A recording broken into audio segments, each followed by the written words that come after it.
everyone, this is Mr. Work Smarter and welcome to another episode of Work Smarter Talks. I have an amazing young, honestly, great young leader. He's a future leader, his name's Emmanuel. He's doing great things. It's great to have you here. Thank you very much. You're 18 years old, but your confidence is unreal. Thank you, man. I actually met Emmanuel at an event at Hackney, I believe, sometime last year. October, yes. And was speaking to young people, and honestly, his energy, you know, when you just meet someone, you know this guy is going to go far. like this guy's 18 and he's already in youth parliament. Yeah, youth MP. Youth MP. 18 and he's doing that already. He's making a difference. He's motivating so many young people in London. So it's a pleasure. Thank you very much, for coming. Man. Thank you for having me. Yeah, no problem. So the first question I want to ask you is, where does this motivation come from? Oh, well, with the motivation, I get this question. I get this question a lot of people ask me, where do you get it from? Where does it come from? I feel like it was a gift for me. I was always confident, speaking to people, advising people. It's been me to be confident. I feel like it's a gift, and it's a gift that I've worked on. I've always had the time to speak to people and the time to motivate people and let them know that look, like you have to do better. You have to always work hard, always give all you can when you can. So through the years of me talking to a lot of people, going to a lot of youth conferences, going to a lot of youth hubs and speaking to people, a lot of people were approaching me saying, oh, you're a motivational speaker because you're really good. And I said, no, I'm not. This was back in 2013. So, and then I said to myself, oh, okay, cool. So I'm gonna definitely take it up as a public speaker. I want to take this professionally. Take it global. My next question for you is, we live in a world full of distractions, and as you know, there's a lot of peer pressure, especially the young people, and you must be experiencing it firsthand because you have so many people. You're from Hackney as well. How do you deal with peer pressure?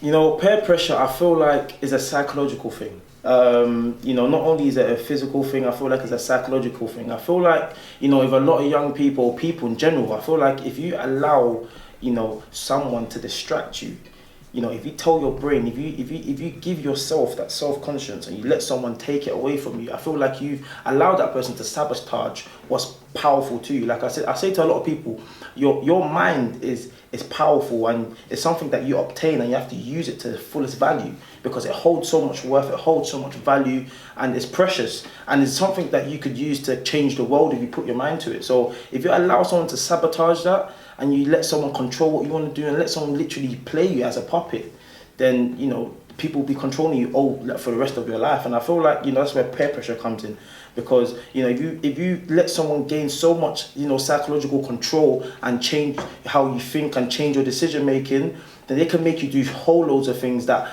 may not be suitable to you or that may not benefit you, and you may feel like because they've taken it to that stage where they can physically control you, so you have to make them happy. Yeah. So they may make you do things that you don't like. No, so definitely. that's when peer pressure comes, and if you don't do it, then you get scared, you get so much pressure because you're trying to impress someone that's controlling you. But I feel like you stand on your own 2 feet and you use your mind and you do what you need to do. Don't follow anyone else. Then no way anyone's going to take that from you. No, definitely. I'm happy you touched on the mind because the mind is a very powerful thing, and we have 50 to 70,000 thoughts a day. And if you're feeding your mind with negative thoughts, negative people, honestly, it can impact you. So it's about surrounding yourself with the right people, reading the right books. Exactly. Even me, I try to avoid the news because even that could be negative. So for me, I always try and feed my mind with books. What's been your favourite book, or what book has had the biggest impact on you? Oh, the book that's had the biggest impact on me so far. I've got to give it to the man, Eric Thomas, man. Secrets to Success. Yeah. Amazing book, man. Fantastic book. I haven't finished it, but I'm halfway through it, and I've read so many books in the past. I could mention 150 books I've met in the past, but this book is really giving me the urge to go even more. Because at the end of the day, he's a man who touches so much on grinding, and he puts so much emphasis in it. So with that emphasis, it just builds so much power and gives you so much encouragement to just take it to the next level. There's no limit. There's no limit to what you do. There's no limit to how you do it. You just keep going, just conquering all these barriers that may be in front of you. As a young person, I remember me when I was young, I guess you always wanted to be around the cool kids in the block. And people will ask you to do things and you would feel a way to say yes, so you could be part of that in-group that makes sense. Yeah. Like, how do you deal with that? Because, like, how do you say no in a nutshell? Because that's where a lot of young people struggle with. They don't know how to say no. Oh, let's go out to this place. You know it's not a good idea. You know you're going to go to this area. It can cause, might be a few problems if you go there. And you know you should not go. How do you say no? You know what? It's funny because I was in that predicament, and you know, many different times growing up as a young person. For me, it was just, you know, my personal beliefs and you know right from wrong, you know, and I thank God to my mother. I love her so much. She just literally was hammering down, you know, discipline. You know, that's like one of the main things she brought me up on, discipline and principles. You know, your self principles, your self value, and you know, just right from wrong, really. And if it's something where, you know, I grew up, you know, being childish, you know, being a teenager that I am, you know, I just grew up always put myself in places or put myself in, you know, predicaments where it will benefit me. I always wanted to do things that will benefit me. So if it's going to my friend's football game, or you know, going out with my friends, or going out to eat, just to, you know, have a laugh. But anything that didn't benefit me, or anything that didn't attract positivity towards me or make me feel good about myself, then I won't go. If it was a thing where, you know, I know I was in some predicaments where, you know, my friends will go out and they'll go out to an opposite, you know, community, or to go to a strange community to go meet some other guys, and you know, I don't know the people that we're going to meet, so it's a thing where I won't put myself in that predicament where I will feel unsafe. Do you understand? And my mind, like I said, I touched on the mind before. My mind is, I value my mind so much. It's precious to me, because my mind will tell me, okay, stop, where are you going? You know, what are you doing? Do you understand what I'm trying to say? So I believe any predicament that I may be coming across, or any predicament that I'm in, it's my mind that just tells me, okay, wait, is this benefiting you? You know, what are you getting out of this situation? This, that, the other. So I just literally, from then, my mind controls my thoughts control my body. Do you understand? So I just, you know, I activate myself and I remove myself. I respect that, and I think it's important as a young person sometimes say no. And I think, anyway, from my experience, whenever I've said no and I've said, you know, I'm going down this lane, it actually, you become a leader, and it encourages other people to say, you know what, I'm going to follow this guy. Why is he doing this? You don't want it. It's like, sometimes you've got to step up, you know what I mean? Man. And let people know, you know what, this is another way you can go. You don't need to go that way. So I'm happy you said that. So another question I want to ask you is, social media. You go to a restaurant, everyone's on their phone. Like, you must see that when you go out, everyone's snapping, and that is cool. How do you do it? Because you must use, and I know you do have social media. So how do you use social media, obviously, for business purposes? And listen, there's nothing wrong with using it for fun as well. But how do you stop yourself from getting distracted? Differentiate. Well, I mean, with my social media, I'm really close with my social media. I'm always on my phone. I feel like, you know, that's a very good tool to use if you manipulate it in the correct fashion. And I say in the correct fashion because obviously you could use your phones for the good reasons, you could use your phones for the bad reasons. Now, ever since I, you know, took up this role as, you know, becoming a widely known, you know, one of the youngest speakers in the UK at the moment, I said to myself, well, I want to live and breathe motivation, because that's how I grew. That's how I grew up. You know, living and breathing motivation, living and breathing positivity. So if I'm living and breathing it as a person, you know, because I believe in integrity. You know, practice what you preach.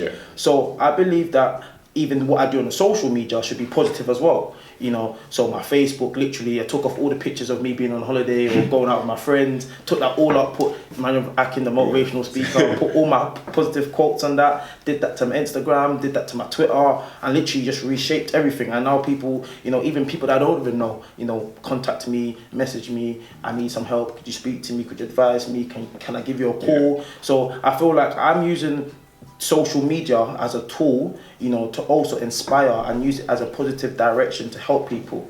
You know, use it in that positive direction. But what happens then if, because as you said, social media, you get random stuff. You're scrolling down, you see something negative. Doesn't that mess up your mind? Let's just say you see a beautiful lady. How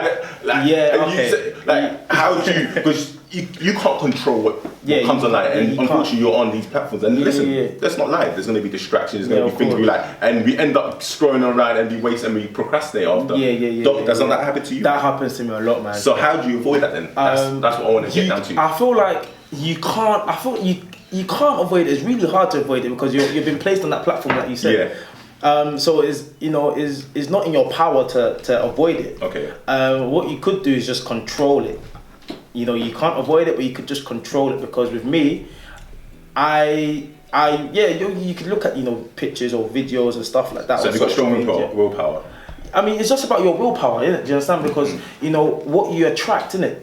Law of attraction. I won't let these things that don't benefit me, like I said, I won't attract it. My body just doesn't attract that because I'm a magnet. I only attract positivity, and that's because I focused my mind, I channeled my mind to attract just positivity. Because I just live and breathe motivation. My last question for you is: you're very young, and I normally ask my guests on the show what advice would they give to their 21-year-old self, but you are not even 21 years. Yeah, I'm not 21. So my question to you then is: where do you see yourself in 10 years' time? Like, in your ideal world, if you were to get to 28, like 28, where would you want to be, or where do you visualize you being? Because I want you to look back on this video in a few years' time, like, in 10 years' time, that's a lot. People say 5 years. Yeah, I know. But in 10 years, I know. So that's a decade. In 10 years, I just want to see myself as, a legacy creator. I say it a lot to people. I want to live a life right now where I'm creating a legacy, the legacy of Emmanuel Akin. The legacy that just changes the perspective of people's opinions of things. The legacy that changes the stereotypes that people have on people that are not completely necessary. The legacy that just makes people reevaluate their lives and just go for what is best and go for your targets and go for your goals that you desire. And that's what I want to. That's what I see myself. Being the ultimate creator of a legacy that when people think about what I've accomplished, then they would now know that they have the willpower to do it. Because I feel like what so many people are lacking is self-belief. So many people don't believe they can do certain things, and I feel like you need to have that self-belief. If you want to get to this place that you want, so much targets that you have in your head, so much goals that you want to achieve, but if you don't have that self-belief, if you don't tell yourself you could do it, then you won't do it. And I feel like, I want people to look at me as a person who said to myself, look, I want to gain this much blessings, or I want to gain this much success, because we're talking about success, and that's a word that's been manipulated. It's been manipulated. People think that they can achieve success overnight, and that's not how it rolls. We're talking about the hard-earned success rate. We're talking about you working all out, giving all you can when you can. Because think about it, so many people need to realize that they're in a privileged position right now where they can actually strive for what they want, but they're just holding themselves back because there's so many people around the world that are not placed in the same predicaments we are. They don't have the privileges we have. Do you understand what I'm trying to say? I read an article the other day. There's a 5-year-old kid in Congo, and he's working in the mines at 5 years old. Do you understand? That's a predicament that he's been placed, not by anyone, but life has just placed him in that predicament where he has to work at the age of 5. No education, he can't live a sustainable standard life, so he has to work at the age of 5. So I just want to be viewed as a person who has worked hard, who changes their lives, because I change lives, man. Like, I'm not even trying to boast or anything, but I changed so many people's lives, and I want people to get in contact with me because I feel like what I have in store, I don't want to keep it. It's not benefit myself if I keep it to myself. I want to share, because contribution is the key. Contribution is the key, man. Because I have a gift, and I want to use it to add value in the world. I want to touch people's hearts and souls and grab their attention and let them know that, look, you need to change your life if you really want to get to the place you want to be.